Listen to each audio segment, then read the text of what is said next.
ನಮಸ್ತೆ friends, welcome to my channel. ನಾನು Geetha. Friends, ಇವತ್ತಿನ ವಿಡಿಯೋದಲ್ಲಿ ಮತ್ತೊಂದು ವಿಧಾನದಲ್ಲಿ ವರಮಹಾಲಕ್ಷ್ಮಿ ಅಮ್ಮನವರಿಗೆ ಸರಳವಾಗಿ ಸುಂದರವಾಗಿ ಯಾವ ರೀತಿ ಸೀರೆ ಉಡಿಸೋದು ಅಂತ ತೋರಿಸ್ಕೊಡ್ತಾ ಇದ್ದೀನಿ. ಬನ್ನಿ ಹಾಗಾದರೆ ವಿಡಿಯೋನ ಶುರು ಮಾಡೋಣ.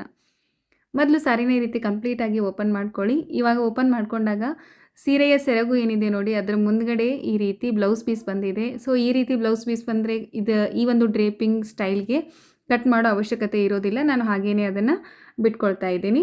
ಸೀರೆನ ಕಂಪ್ಲೀಟಾಗಿ ಓಪನ್ ಮಾಡ್ಕೊಂಡಾದಮೇಲೆ ಸೀರೆಯ ಒಳಪದರು ಏನಿರುತ್ತೆ ನೋಡಿ, ಅಲ್ಲಿಂದ ಈ ರೀತಿ ಪ್ಲೀಟ್ಸ್ಗಳನ್ನು ಸ್ಟಾರ್ಟ್ ಮಾಡ್ಕೊಳ್ತಾ ಇದ್ದೀನಿ. 4ರಿಂದ 5 ಇಂಚ್ ವಿಡ್ತ್ ಆಗುವಷ್ಟು ನೀವು ಅಗಲವಾಗಿ ಪ್ಲೀಟ್ಸ್ಗಳನ್ನು ಮಾಡ್ಕೊಳ್ತಾ ಬನ್ನಿ. ಅಂದರೆ ನಿಮಗೆ ಜಾಸ್ತಿ ಪ್ಲೀಟ್ಸ್ಗಳು ಕುತ್ಕೊಳ್ಳುತ್ತೆ.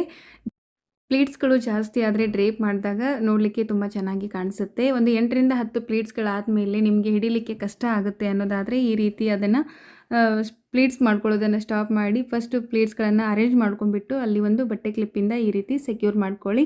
ಹೈಟು ಒಂದು ಹೆಚ್ಚು ಒಂದು ಕಡಿಮೆ ಆಗಿರುತ್ತೆ, ಹಿಂದಕ್ಕೆ ಮುಂದಕ್ಕೆ ಪ್ಲೀಟ್ಸ್ಗಳೆಲ್ಲ ಜಾರಿರುತ್ತೆ. ಅವನ್ನೆಲ್ಲವನ್ನು ಜೋಡಿಸ್ಕೊಂಡ್ಬಿಟ್ಟು ನೀವು ಈ ರೀತಿ ಬಟ್ಟೆ ಕ್ಲಿಪ್ಪಿಂದ ಸೆಕ್ಯೂರ್ ಮಾಡ್ಕೊಳ್ಳಿ. ಎರಡೂ ಎಡ್ಜಲ್ಲಿ ಮತ್ತು ಮಧ್ಯದಲ್ಲಿಯೂ ಕೂಡ ಪ್ಲೇಟ್ಸ್ಗಳ ಜರುಗಿರುತ್ತೆ ಅಲ್ವಾ, ಅವನ್ನೆಲ್ಲವನ್ನು ಜೋಡಿಸ್ಕೊಂಡ್ಬಿಟ್ಟು ಈ ರೀತಿ ನಾನು 3 ಕಡೆ ಬಟ್ಟೆ ಕ್ಲಿಪ್ಪಿಂದ ಸೆಕ್ಯೂರ್ ಮಾಡ್ಕೊಂಡಿದ್ದೀನಿ.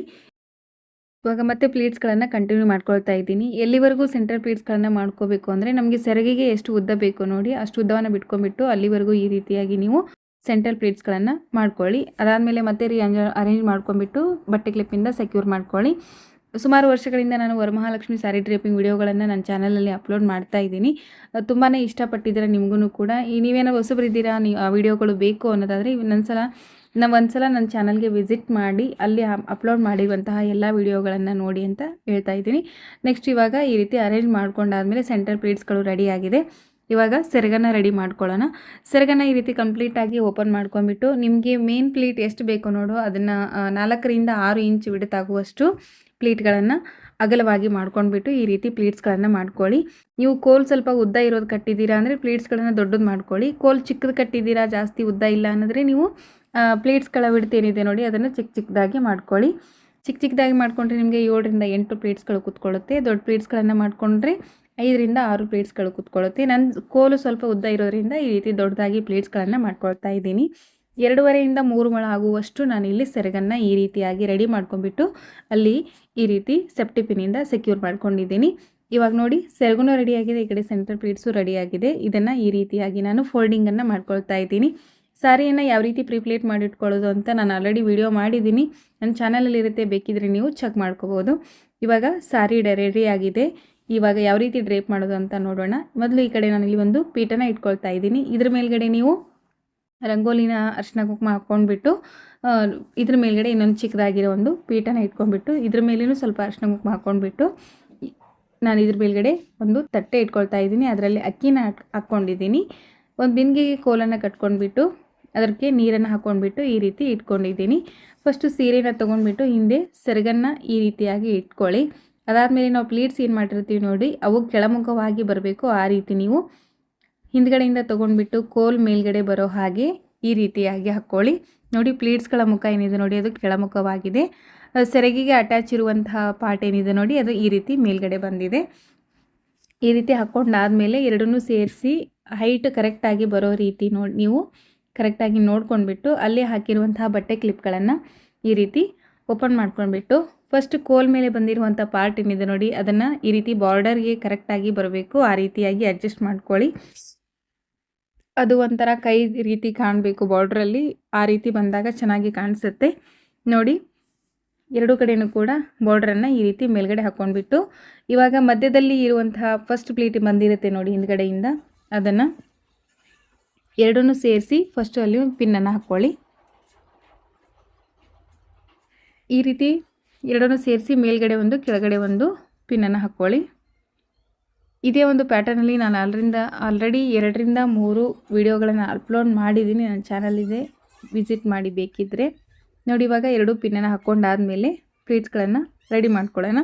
ಈ ಒಂದು ಡ್ರೇಪಿಂಗ್ ಸ್ಟೈಲಲ್ಲಿ ಪ್ಲೀಟ್ಸ್ಗಳನ್ನು ಅರೇಂಜ್ ಮಾಡ್ಕೊಳ್ಳೋದೇ ಒಂದು ಇಂಪಾರ್ಟೆಂಟ್ ಆಗಿರುತ್ತೆ ನೋಡಿ. ಇವಾಗ ಪ್ಲೀಟ್ಸ್ಗಳನ್ನು ನಾವೇನು ಪಿನ್ ಹಾಕ್ಕೊಂಡಿದ್ವಲ್ಲ ಫಸ್ಟ್ ಪ್ಲೀಟ್ಗೆ ಅಲ್ಲಿಗೆ ಸೇಮ್ ವಿಡ್ತಲ್ಲಿ ಸೇಮ್ ಗ್ಯಾಪಲ್ಲಿ ಬರೋ ಹಾಗೆ ಒಂದೊಂದಾಗಿ ಪ್ಲೀಟ್ಸ್ಗಳನ್ನು ಈ ರೀತಿ ಜೋಡಿಸ್ಕೊಳ್ತಾ ಬನ್ನಿ ನೋಡಿ. ಪ್ಲೇಟ್ಸ್ಗಳು ಜಾಸ್ತಿ ಆಗಿರೋದ್ರಿಂದ ಈ ರೀತಿಯಾಗಿ ಕಾಣಿಸ್ತಾ ಇದೆ. ಇಲ್ಲಿ ಚೆನ್ನಾಗಿ ಕಾಣಿಸುತ್ತೆ ಪ್ಲೇಟ್ ಜಾಸ್ತಿ ಆದರೆ. ಅಷ್ಟು ಪ್ಲೇಟ್ಸ್ಗಳನ್ನು ನಾನಿಲ್ಲಿ ಜೋಡಿಸ್ಕೊಂಡಾಗ ಈ ರೀತಿ ಕಾಣಿಸ್ತಾ ಇದೆ. ಇವಾಗ ಈ ಕಡೆನೂ ಕೂಡ ಸೇಮ್ ಗ್ಯಾಪಲ್ಲಿ ಸೇಮ್ ವಿಡ್ತಲ್ಲಿ ಬರೋ ಹಾಗೆ ಎರಡಕ್ಕೂ ಹೈಟು ಕರೆಕ್ಟಾಗಿ ಬರೋ ಹಾಗೆ ನೋಡ್ಕೊಂಡ್ಬಿಟ್ಟು ಅಲ್ಲಿನೂ ಕೂಡ ನೀವು ಪ್ಲೇಟ್ಸ್ಗಳನ್ನು ರೀಅರೇಂಜ್ ಮಾಡ್ಕೊಳ್ಳಿ. ಹೈಟ್ ಆಗಿರ್ಬೋದು ವಿಡ್ತ್ ಆಗಿರ್ಬೋದು ಎರಡೂ ಕೂಡ ಸೇಮ್ ಇರಬೇಕು. ತುಂಬಾ ಈಸಿ ಆದಂತಹ ಮೆಥಡ್ ಇದು. ಸುಮಾರು ಜನ ಈ ಒಂದು ಮೆಥಡನ್ನು ಇಷ್ಟಪಟ್ಟಿದ್ದೀರಾ. ಖಂಡಿತ ನೀವು ಒಂದು ಸಲ ಟ್ರೈ ಮಾಡಿ. ನಿಮಗೆ ಕಷ್ಟ ಆಗುತ್ತೆ ಅನ್ನೋದಾದರೆ ಹಬ್ಬಕ್ಕೂ ಮುಂಚೆ ಒಂದು ಸಲ ಪ್ರಾಕ್ಟೀಸ್ ಮಾಡ್ಕೊಳ್ಳಿ. ನೋಡಿ, ಇವಾಗ ಪ್ಲೇಟ್ಸ್ಗಳನ್ನೆಲ್ಲ ಅರೇಂಜ್ ಮಾಡ್ಕೊಂಡಿದ್ದೀನಿ. ಇದಕ್ಕೆ ನಾನು ಇವಾಗ ಡಾಬನ್ನು ಕಟ್ಕೊಳ್ತಾ ಇದ್ದೀನಿ. ಈ ಡಾಬನ್ನು ನೀವು ಕಟ್ಟಬೇಕಾದ್ರೆ ಪ್ಲೇಟ್ಸ್ಗಳ ಮುಖ ಸ್ವಲ್ಪ ಹಿಂದಕ್ಕೆ ತಿರುಗಿರೋ ರೀತಿ ಆಗುತ್ತೆ. ಸೊ ನೀವು ಡಾಬ್ ಕಟ್ಕೊಂಡಾದಮೇಲೆ ಅವನ್ನೆಲ್ಲವನ್ನು ಮತ್ತೆ ಮುಂದ್ಗಡೆ ಸ್ಟ್ರೈಟಾಗಿ ಮುಖ ಬರೋ ಹಾಗೆ ಪ್ಲೇಟ್ಸ್ಗಳ ಮುಖ ಕಾಣೋ ಹಾಗೆ ನೀವು ಮತ್ತೆ ರೀಅರೇಂಜ್ ಮಾಡ್ಕೋಬೇಕಾಗತ್ತೆ. ಮೇಲ್ಗಡೆ ಪಾರ್ಟ್ ಏನಿದೆ ನೋಡಿ, ನಾವು ಬಾರ್ಡ್ರ್ ಹಾಕ್ಕೊಂಡಿದ್ವಲ್ಲ ಅದನ್ನು ಕೂಡ ಕರೆಕ್ಟಾಗಿ ಜೋಡಿಸ್ಕೊಂಡ್ಬಿಟ್ಟು ಈ ರೀತಿ ಪ್ಲೇಟ್ಸ್ಗಳನ್ನೆಲ್ಲ ಜೋಡಿಸ್ಕೊಂಡ್ಬಿಟ್ಟು ಡಾಬನ್ನು ಕಟ್ಕೊಳ್ಳಿ. ನೋಡಿ, ಫೈನಲ್ ಆಗಿ ಪ್ಲೇಟ್ಸ್ಗಳನ್ನು ಅರೇಂಜ್ ಮಾಡ್ಕೊಂಡಾದಮೇಲೆ ಈ ರೀತಿಯಾಗಿ ಕಾಣಿಸ್ತಾ ಇದೆ. ಇವಾಗ ಸೆರಗನ್ನು ನಾನು ಹಿಂದೆಯಿಂದ ತೊಗೊಳ್ತಾ ಇದ್ದೀನಿ. ಹಿಂದೆಯಿಂದ ತೊಗೊಂಡ್ಬಿಟ್ಟು ನಾವೇನು ಕೋಲ್ ಕಟ್ಕೊಂಡಿದ್ವಲ್ಲ ಆ ಕೋಲ್ ಮೇಲ್ಗಡೆ ನಾನು ಫಸ್ಟಿಗೆ ಹಿಂದೆಯಿಂದ ತೊಗೊಂಡ್ಬಿಟ್ಟು ಹಾಕ್ಕೊಂಡು ಮುಂದೆ ತೊಗೊಂಡು ಚಿಕ್ಕದಾಗಿ ಈ ರೀತಿ ಫೋಲ್ಡ್ ಮಾಡಿ ಮತ್ತೆ ಹಿಂದಕ್ಕೆ ಹಾಕ್ಕೊಳ್ತಾ ಇದ್ದೀನಿ. ಇವಾಗ ಎರಡೂ ಪಾರ್ಟನ್ನು ನಾವು ಮಧ್ಯದಲ್ಲಿ ಫೋಲ್ಡ್ ಮಾಡಿದ್ವಲ್ಲ ಅದನ್ನು ಈ ರೀತಿ ಮತ್ತೆ ಡಾಬ್ ಒಳಗಡೆ ಸೇರಿಸ್ತಾ ಇದ್ದೀನಿ. ನೀವು ಡಾಬನ್ನು ಆಮೇಲೆ ಕೂಡ ಹಾಕೋಬಹುದು, ಬಟ್ ಪ್ಲೇಟ್ಸ್ಗಳನ್ನು ಅರೇಂಜ್ ಮಾಡ್ಕೋಬೇಕಾದ್ರೆ ನೀಟಾಗಿ ಫಿನಿಶಿಂಗ್ ಬರೋದಿಲ್ಲ. ಸೊ ನಾನು ಮೊದಲೇ ಡಾಬ್ ಕಟ್ಕೊಂಡ್ಬಿಟ್ಟು ಆಮೇಲೆ ಈ ರೀತಿ ಅದರೊಳಗಡೆ ಸೆರಗನ್ನು ಸೇರಿಸ್ಕೊಂಡು ಮತ್ತು ಅಮ್ಮನವ್ರಿಗೆ ಈ ರೀತಿ ಒಡವೆಗಳಿಂದ ಅಲಂಕಾರ ಮಾಡ್ತಾ ಇದ್ದೀನಿ. ನಿಮ್ಮಲ್ಲಿರೋ ಒಡವೆಗಳಿಂದ ಅಮ್ಮನವ್ರಿಗೆ ಅಲಂಕಾರನ ಮಾಡ್ಕೊಳ್ಳಿ. ತುಂಬಾ ಸುಲಭವಾದಂತಹ ಮೆಥಡ್ ಇದು. ಫೈನಲ್ ಲುಕ್ಕು ಅಮ್ಮನವ್ರದ್ದು ಈ ಥರ ಬರುತ್ತೆ. ಈ ಒಂದು ಸಾರಿ ಡ್ರಾಪಿಂಗ್ ವಿಡಿಯೋ ನಿಮಗೆ ಇಷ್ಟ ಆಗಿದೆ ಅಂತ ಭಾವಿಸ್ತೀನಿ. ಇಷ್ಟ ಆದರೆ ಲೈಕ್ ಮಾಡಿ, ಶೇರ್ ಮಾಡಿ, ಕಮೆಂಟ್ ಮಾಡಿ. Thanks for watching.